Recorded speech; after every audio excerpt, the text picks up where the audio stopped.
Tuhan memberkati pelayan khusus dan jemaat kolom 13 yang telah memuji nama Tuhan. Selamat hari pengucapan syukur buat saudara-saudara kita yang ada di Minahasa. Oleh karena itu, di ibadah sesi kedua saat ini, kita beribadah semi gereja ortodoks tanpa keyboard, karena pemain keyboard yang terjadwal ada di Minahasa barangkali. Tapi memang orang bapak-bapak grup Mas Amper ada isi pujian di jemaat Kiawa. Puji Tuhan, kita tetap diberkati. Amin. Saudaraku, tahlil itu bahasa Arab. Tahlil adalah tradisi membaca tauhid bagi saudara-saudara kita umat muslim di saat ada peristiwa duka, tapi juga peringatan-peringatan lainnya. Isinya la ilaha illallah, la ilaha illallah, la ilaha illallah, berulang-ulang kali diucapkan, yang artinya tiada Tuhan selain Allah. Saudara, kalau tahlil bahasa Arab, maka bahasa Ibraninya adalah tehila. Dan dalam Ulangan pasal 10 ayat 21, tehila dikutip dalam bentuk kata benda tehila teka, yang artinya pujian yang agung. Kalau pujian yang agung berarti ditujukan kepada yang terhormat, yang paling tinggi, yang paling mulia, tidak setara dengan presiden, tidak setara dengan Vladimir Putin, tidak setara dengan Benyamin Netanyahu, Perdana Menteri Israel, yang dalam sekejap mata kalau orang tindis tombol nuklir, maka seantero Sulawesi Utara ini menjadi api. Pujian yang agung kepada Allah, Tuhan di atas segala Tuhan, Allah di dalam Yesus yang kita sembah, tetapi juga tehila atau tahlil atau pujian adalah pujian yang dinyanyikan.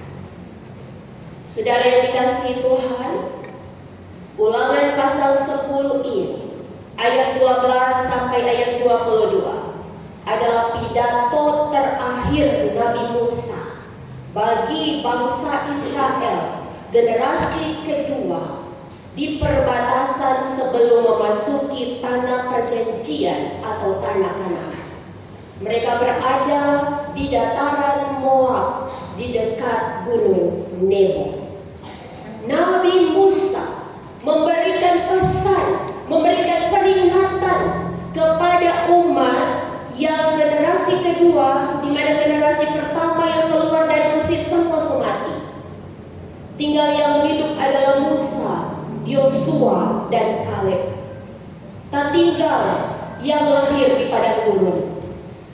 Saudaraku, Musa memberi pesan agar mereka taat, hidup sebagai orang-orang yang bersyukur, yang selalu menaikkan pujian yang agung, tapi juga pujian yang Tuhan mau.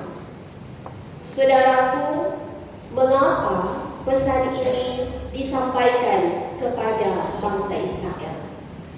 Musa mau kasih ingat bahwa Tuhan yang membebaskan mereka dari tanah perbudakan bukan Tuhan yang terbuat dari batu, bukan Tuhan yang terbuat dari pohon yang dipercaya punya kuasa, bukan Tuhan yang terbuat dari air laut, bukan Tuhan yang terbuat dari semua hal yang terkadang manusia ingin sembah karena dia tahu di situ ada kuasa.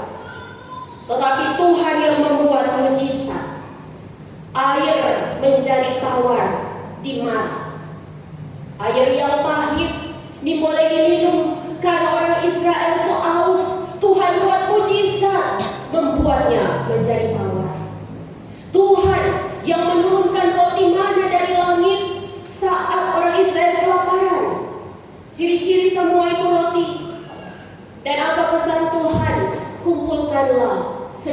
minyak dan makanan. Tuhan yang menurunkan burung puyuh dari langit menjadi lauk, menjadi ikan. Orang Manado bilang, rampa-rampa semua jadi ikan. Untuk bangsa Israel makan di padang gurun. Tuhan Allah yang menjadi tiang awan dan tiang api. Di padang gurun kalau malam dingin sekali, kalau siang panas sekali, dan Tuhan hadir dalam tiang awan sehingga udara menjadi sejuk dan teduh. Tapi juga di malam hari yang dingin dan gelap, Tuhan sebagai tiang api sehingga cuaca menjadi hangat, bahkan terang, mereka tidak ada berada dalam kegelapan. Tuhan yang membela laut Togarawa kalau mereka dikejar oleh Raja Firaun dengan kereta kuda. Tuhan yang saat Firaun masuk di seberang laut Togarawa itu yang sebelah kering, kemudian Tuhan sebalik itu air, maka tenggelamlah Firaun bersama dengan pasukan-pasukan berkudanya. Saudara yang dikasihi oleh Tuhan Allah jemaat sekalian, tema perenungan kita di saat ini, di minggu berjalan ini, Allah sang pembuat mujizat itu, yakni Allah yang kita sembah di dalam Yesus Kristus, yang dicatat di ayat 14 bahwa Dialah yang empunya langit dan langit di atas langit. Dialah yang empunya bumi dan segala isinya di dalamnya kita, saudaraku. Yang dicatat di ayat 17 bahwa Ia besar, Ia kuat, Ia dahsyat. Yang dicatat di ayatnya 18, Tuhan yang adil, Tuhan yang murah hati, Tuhan yang membela hak anak yatim, hak para janda, mereka yang termarginalkan, mereka yang terpinggirkan, mereka yang dihina, mereka yang direndahkan. Tuhan yang memberi makanan dan pakaian kepada orang asing. Itulah Tuhan yang hari ini menjadi pokok. Pokok, saudara, artinya pusat, orang pusat. Menjadi yang terutama, menjadi yang terpenting dari semua pujian kita. Saudara, Allah adalah pokok pujian. Kata pujian bukan hanya sekedar orang asal menyanyi, bukan hanya sekedar orang asal memuji Tuhan, tetapi pujian yang kita arahkan kepada Dia yang paling tinggi, yang paling terhormat, yang paling mulia, yang maha kasih, yaitu Allah Raja kita di atas segala raja. Saudaraku, kata agung ini memiliki dua arti, mulia dan luhur. Mulia yang pendeta katakan tadi, Dia tertinggi dan terhormat, tapi juga luhur artinya memiliki hati yang sangat baik. Kalau orang cuma baik, Tuhan sangat baik. Kalau orang bertolong orang karena dia baik pada orang, Tuhan tolong pada orang karena orang tidak baik kepadanya. Dia mengasihi kita walaupun kita tidak mengasihi Dia. Dia tetap setia walaupun kita tidak setia. Dia tetap menerbitkan matahari, membenarkan matahari, memberikan cuaca yang baik, walaupun kita terkadang lupa untuk mengucap syukur kepada Dia. Tanda mengucap syukur, saudara, orang tak punya waktu untuk datang ke Tuhan. Helm melipat tangan berdoa, so ada makanan, orang pikir itu makanan cuma datang sendiri. Kalau Tuhan tidak berkati petani, Tuhan tidak berikan kesuburan, maka tidak akan ada tumbuh-tumbuhan, tidak akan ada beras yang perlu makan. Kalau Tuhan tidak berkati itu laut, tidak akan ada ikan. Kalau Tuhan kasih sakit semua ini nelayan yang ada yang mencari ikan, orang yang akan dapat ikan. Itu tanda bersyukur. Maka saudara yang dikasih oleh Tuhan Allah, pesan firman kepada kita datang di saat ini. Maka kita semua yang datang di perbatasan memasuki tanah Kanaan, ibarat gedung gereja ini adalah dataran doa. Maka pesan firman juga ditujukan kepada kita saudara-saudara yang akan memasuki tanah perjanjian, tanah Kanaan, yaitu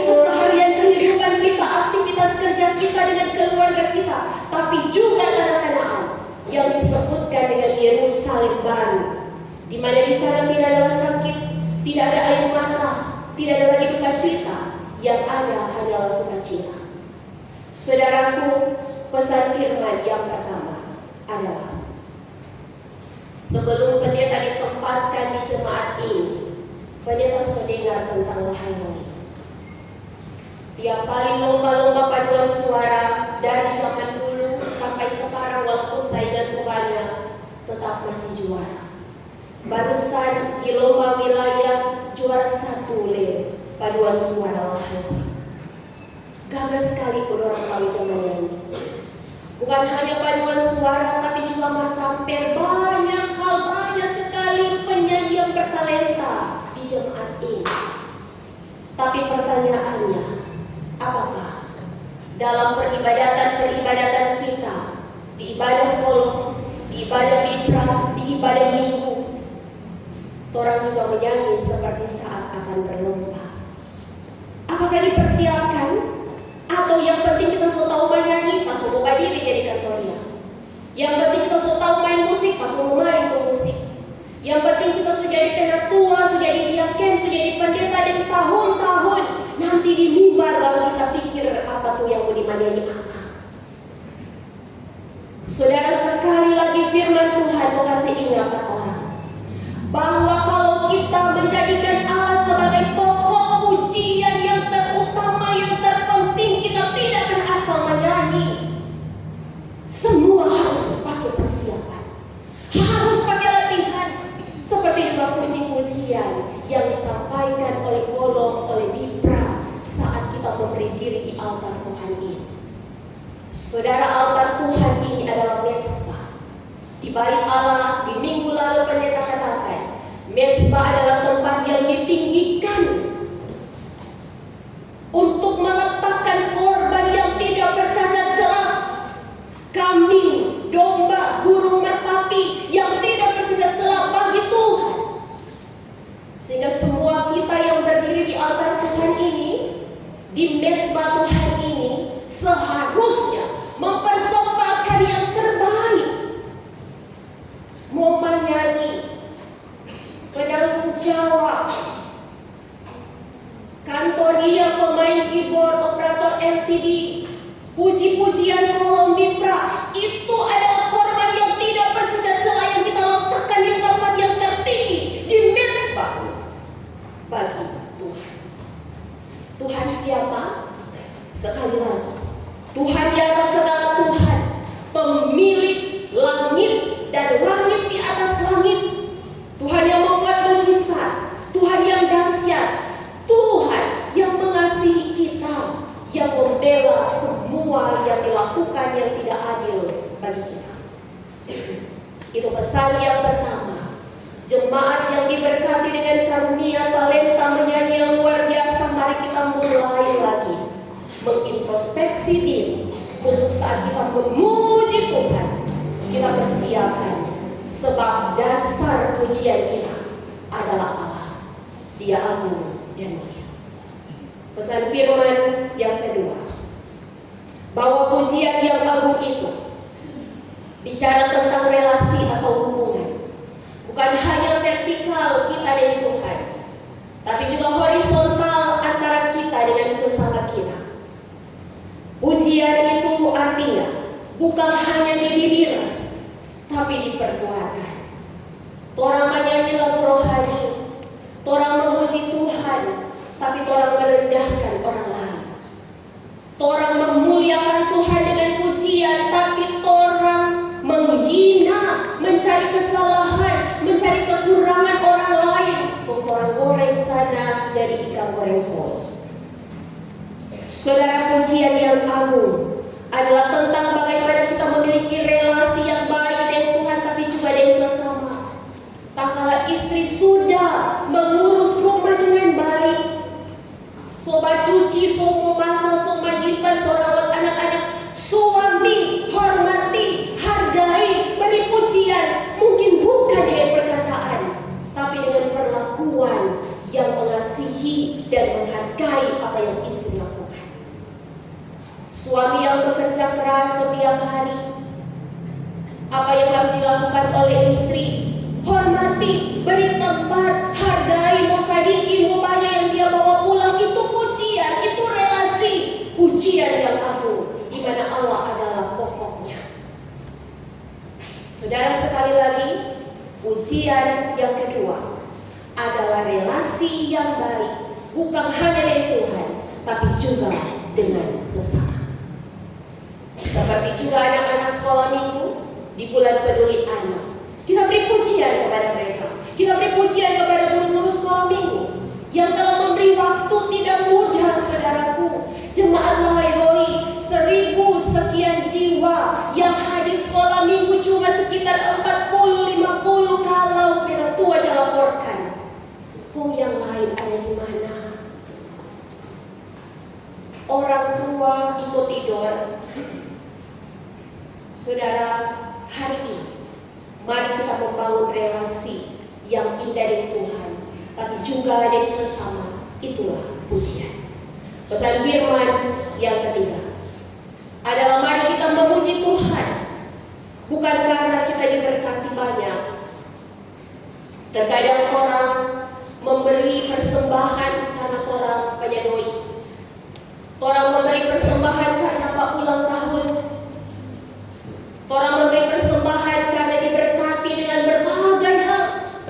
Tapi tak kala kita sakit, lalu disembuhkan oleh Tuhan, boleh ya dokter, spesialis. Tapi kalau Tuhan tidak berkenan yang mau sembuh, adakah kita bersyukur dan memujinya dengan memberi persembahan?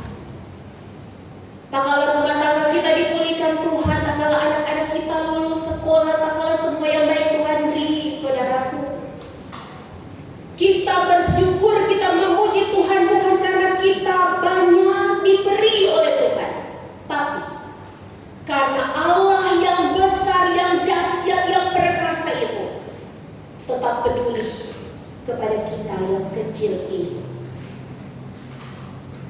Dia peduli. Bukan cuma dengan mulut dia bilang aku mengasihimu, tapi dia buktikan dengan tindakan. Dia tinggalkan surga, dia menjadi manusia, dia disalibkan walau dia tidak berdosa sebagai korban anak domba sulung yang tidak bercacat celah.